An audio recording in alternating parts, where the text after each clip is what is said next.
Okey gang, hari ni 4 hari bulan 6.55 petang. Aku sekarang tengah lepak dekat tempat isap rokok ni.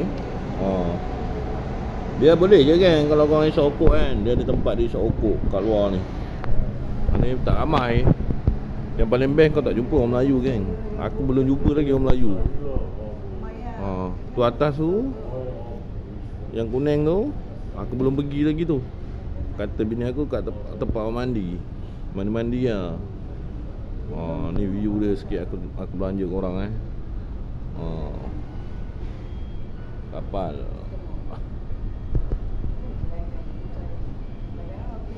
Tu tadi korang kena tunggu kat situ dulu sebelum pergi masuk kapal ni. Aku cerita sikit lah gang. Dah sejam ni aku kat sini. Tempat ni apa? Betul-betul T20 bukan B40 kata bini aku. Sana tu bandar Singapura kot. Sana tu. Memang bangunan dia gang. Apa? Okay gang, nanti aku explore lagi. Apa-apa nanti aku update lagi. Tu tukang masak dia dah datang lah. Nak ambil order ke apa.